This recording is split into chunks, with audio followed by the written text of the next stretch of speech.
The following program is intended for mature audiences. A democratic republic of sports. The Sportsocracy with ESPN Asheville hosts Tank Spencer and Jeremy Greene. And welcome into the Wicked Weed studio. WickedWeedBrewing.com. Drink different. I'm Tank Spencer. He's Jeremy Greene. And it's time for the 7-round mock draft for the Philadelphia Eagles. Let's just call this Jeremy pisses off Eagles fans for 11 minutes and 13 seconds. I mean, it's quite possible that will be the outcome here. They got 11 picks in the draft, and you will hear them all right here in the Sportsocracy. All 3 days of the NFL draft, we will be live starting at 7 o'clock on Thursday night. Be sure to hit that subscribe button so you'll get all of the draft prep that we are churning out here. 7-round mock drafts, team by team, every team covered. So you got a friend who's not a fan of your team, share it with them. We'll do their team as well. Now, Philadelphia Eagles, we know all of the drama that has been unfolding with them over the offseason. Carson Wentz is now gone. Jalen Hurts is your quarterback. Your team still sucks, but you got 11 picks. So let's see what you do with them. First pick in the first round is at number 12, J.C. Horn, the cornerback out of South Carolina. Why not a wide receiver? Because in the exercise of mock draft, you can't take a guy more than once. And Jamar Chase goes at 5, and Jalen Waddle goes at 8, and the Ravens trade up to 11 to take Devontae Smith. There is not a receiver at 12 that you could take. Now, the one caveat here is a lot of Eagles fans are going to say, 4 defensive players with our first 4 picks, we need a receiver. Okay, 2 things about that. One, I think you're going to trade Zach Ertz during the course of the draft and end up with another pick. I think that's going to end up being in the 3rd round because there are still teams that believe he can be a high-end tight end. Mm-hmm. I don't know that that's true, but there are teams that have been interested. That could end up being a receiver. The other thing is that when your team that is devoid of talent, and they are devoid of talent in many places, you have to take the best player on the board. At 12, J.C. Horn's the best player on the board. To me, he is arguably the best cornerback in this class. I think he's one of the most pro-ready in this class. He is, without a shadow of a doubt, the best tackler at corner in this class. And your secondary is bad. I mean, it's bad. Bad. Like, you lost Jalen Mills, and we're sad about it. I love his physicality. That's like dropping an anchovy and guacamole bagel in the sewer and being sad. That's a level of hungry that I don't understand. And Bill Belichick paid him money. Yeah, he did. Let's all laugh at Bill together. J.C. Horn, I love his physicality. I do too. And he is going to be phenomenal at the next level, I believe. The only thing that concerns me about him is I wonder if he can not get in trouble with penalties. I don't think penalties will be the problem. My fear is that he goes for the kill shot too often, and that's going to lead to a lot of missed tackles. Gotcha. Early. I think that will come out of his game. Still a young guy. I love the guy. I think it'd be an immediate day one, no doubt starter. In the 2nd round, at pick number 37, Jamin Davis, linebacker. I don't get it. I was going to tell you, if you're looking for my instant analysis, no, I don't know. I know Philadelphia's been all over this guy. I have a 5th-round grade on him. I think that's where he belongs. Wow. He's a decent tackler. Decent. I mean, it's bad when I'm looking at your pros and cons, and one of the pros is, well, he only missed 11 tackles on 150 career attempts. That's almost 10%. That's a lot for a guy that you're taking in the 2nd round. Right. But he does fit the scheme. I do like his frame. I do think he has the ability to grow into a linebacker. Let's face it, Philadelphia's not good. Philadelphia's not good, and they know they're not good. They know they're planning on being one of the 3 worst teams in the NFL next year. That's why you get Jalen Hurts and a bag of wieners as your wide receivers, because they know it doesn't matter. We're going to have to run this weird offense that leads to Hurts running the ball and relying on Miles Sanders and Dallas Goedert. If they thought Jalen Hurts was the quarterback, do you not think they would have found a way to bring in a wide receiver? Don't you, though? Maybe. Oh, they were killing us. I mean, cap. They didn't really do it for Carson. So think about that. You took the biggest cap hit, dead cap charge in the history of the NFL. Why? Because you got value for Carson Wentz and you're going to rebuild this team slowly. It's not because you believe in Jalen Hurts, because you don't. Because if you did, you would have done anything to protect him, and you didn't. And now you know you're throwing him out there next year to die on his shield. And that's where you're at. Philadelphia fans don't like to hear that. Unbiased, unfiltered, Truth. Let's be honest, too. You're probably going to get more value out of these picks if you use them on something else. Because the picks that you've used on wide receivers haven't really worked all that great. Plus, the one way that you can help, that you can really help Jalen Hurts, defense. Be able to stop somebody. All right, let's say you had given him Julio Jones. Think he could get him the ball? He was the lowest rated passer in the league last year. He's not a good thrower of the football. Doesn't matter. It doesn't matter. The way that you can actually get a real-life look at him is have a defense that can stop anybody. At number 70, add to the secondary with another cornerback, Kelvin Joseph out of Kentucky. Go back-to-back with Kentucky players. Yeah, and I don't necessarily think. I put him on the screen as a corner. I don't really think he's a corner. I think he's a safety. Okay. I think he's a high-range, over-the-top free safety. He could be a single high free safety. Allows his defense to be more multiple. There's a lot of instinct with this guy. He reminds me of Eli Apple. That was a first-rounder of the Giants a few years ago. He can get after the ball. It's all about feel. And so, yes, that can lead to you looking like a ball hawk. It can also lead to you getting to the NFL and looking like Antonio Cromartie did until he found Rex Ryan. Right. Ball hawks, yeah, no, it's a double-edged sword because you can look very bad. I think this guy can be a high-level safety, fantastic tackler, very willing in the running game. I do like this kid. I know everything I just said sounded negative. It's negative as a corner. I love him as a free safety. All right, so if he comes in and plays safety, then we got a corner, Eric Stokes out of Georgia at number 84 overall. You know what he does real good? Run. He runs real good. Runs real fast and real good. There's a lot of raw to this guy. I like the body frame on him, 6'1", 185. He's not freak long, but he's freak long for a guy that can run as fast as he can run. And I think he's going to need to be coached up.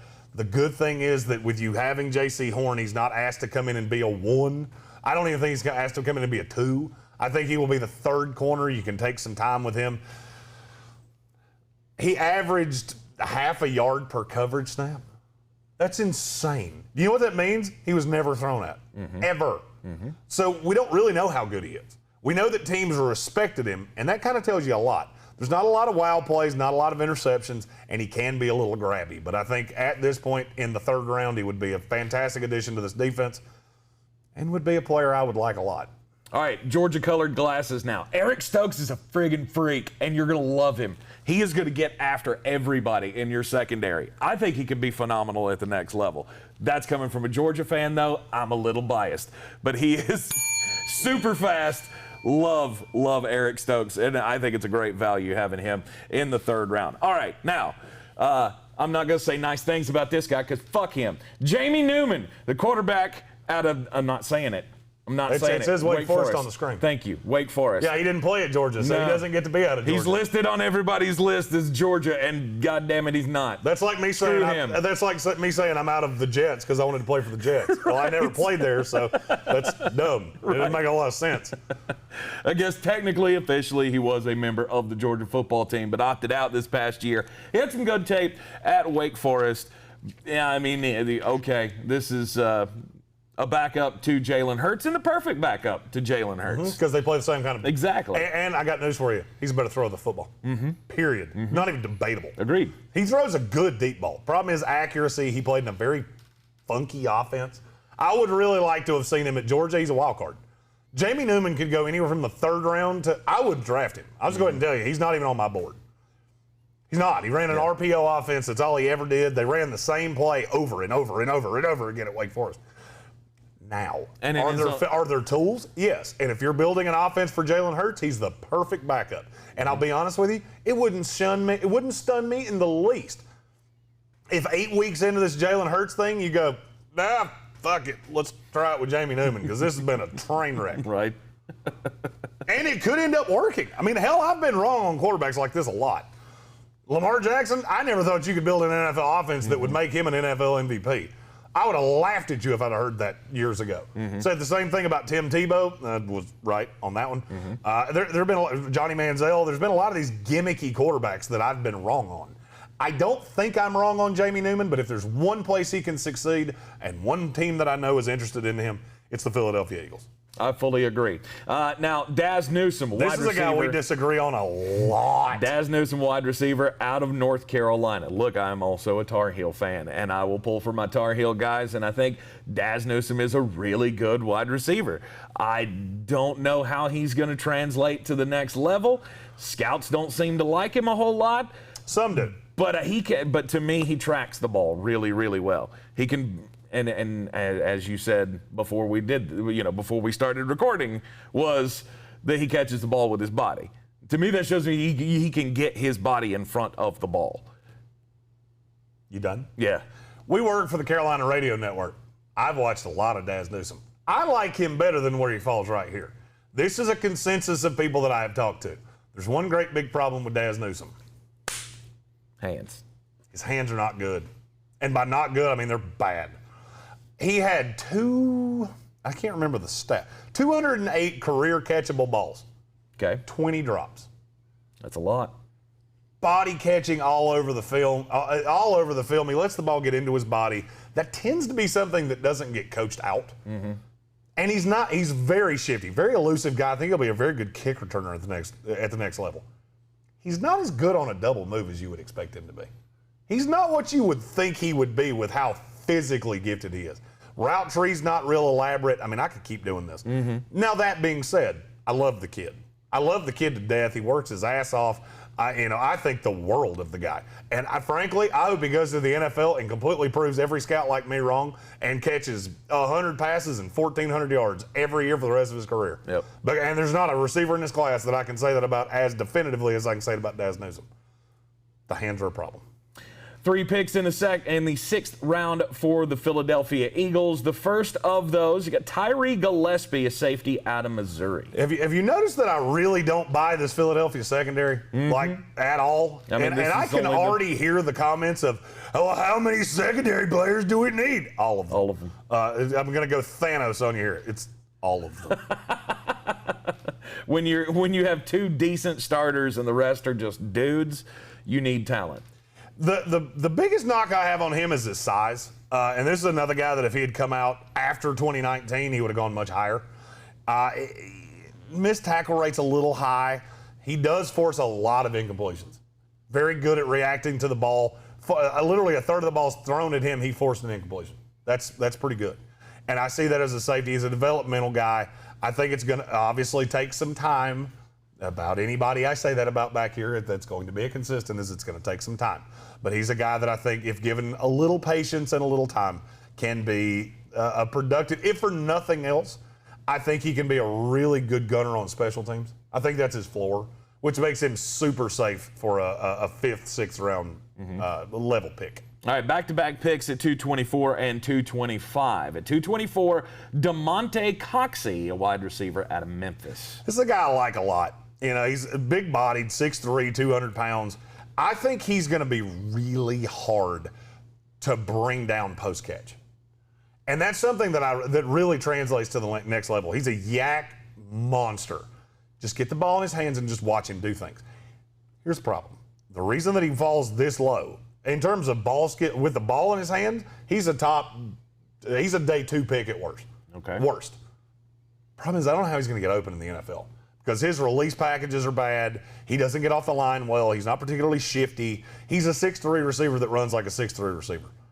And the problem is that there's so many wide receivers in this draft class that are so good off the line of scrimmage that it makes him look worse. Mm-hmm. This is a guy that I think could go later in the draft and wind up being quite a steal, honestly, if you can teach him how to run a route. You're going to have to get him with a high-level wide receiver coach that can really teach him how to play the game. But if you do that, I think he could be a value.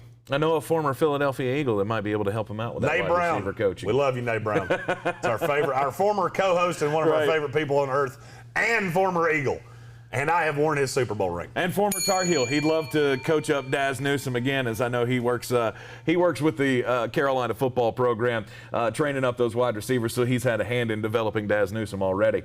Anywho, let's get to number 225, Pro Wells, tight end out of TCU. Now, is this one of those, this guy actually going to play tight end in the league? Yes. Okay. He's a freak of nature. This is a developmental pick because the tape on him is god-awful. He doesn't know how to play the position. I mean, this is the definition of a ball of clay that you are going to have to mold into what you want it to be. They threw screen passes to him at TCU. That's how big and athletic and fast this kid is. He's not particularly agile, but he's very fast. He's an immediate over-the-top threat. He could come in and play day one as a sheerly vertical threat. Here's the series of problems. He could not block me. One-on-one, I would eat his lunchbox on a regular basis because he cannot block. He is too high. The technique is just, it's all bad. It needs to be just start over, do it again. Fuck it, we'll do it live. Yeah, fuck it, we'll do it live.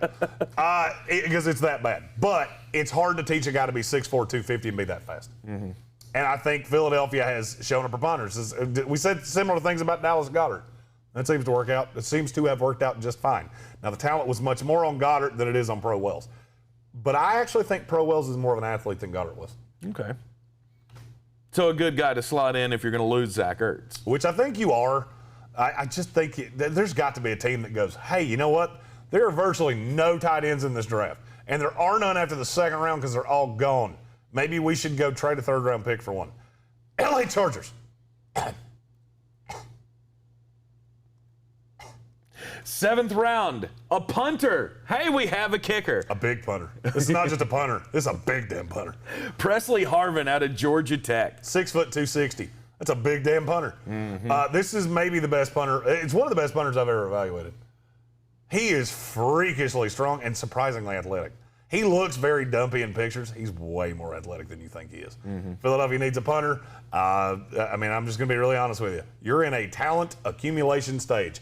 Presley Harvin is a guy that you can draft in the 7th round. He comes in, he's immediate, day one, no doubt starter. Hamilcar Rashed Jr., edge rusher out of Oregon State, will be the 240th overall pick. I just want to hear you say his name again. Hamilcar Rashed Jr. This is a projection guy because he's real thin. He's 6'4", 245. And I'm going to be honest with you, he was thinner than that when the tape was good. The tape last year was bad. He added weight. He lost all of the agility. I think he's going to have to trim down, get into a big boy NFL strength and conditioning program, get back to the weight he played at a year ago, and he's a linebacker. And I think he can be a hybrid move. The Isaiah Simmons role, I think he can play that. And he is a freak of nature athletically. There's nothing super impressive about him. I don't know that he's ever going to be a good pass rusher. There's no power to his game whatsoever. This is I am faster than you. I can lean. I have some good wiggle. I'm going to get around you, and I'm going to hit your quarterback. That's all he's got. But I think that, especially in Philadelphia's offense, or in Philadelphia's defense, I think he could be an asset. I look at him in that joker role, playing linebacker, being able to stand up. I think this guy can even drop in coverage. That's how athletic he is. You're going to hear the Philadelphia Eagles called a lot for picks in the 3 days of the NFL draft. 11 picks, and as Jeremy said, they could possibly pick up another third rounder for Zach Ertz. So may not be that high. Could be a 4th or 5th rounder, but I don't see Zach Ertz being an Eagle when Sunday comes around. So it could be a dozen picks for the Philadelphia Eagles, and you will hear our instant reactions to all of the picks of the NFL draft right here in the Sportsocracy. Be sure to hit that subscribe button. Get all your draft prep here. 7-round mock draft for the Philadelphia Eagles in the books. We're in the Wicked Weed studio, wickedweedbrewing.com. Drink different. We'll see you next time.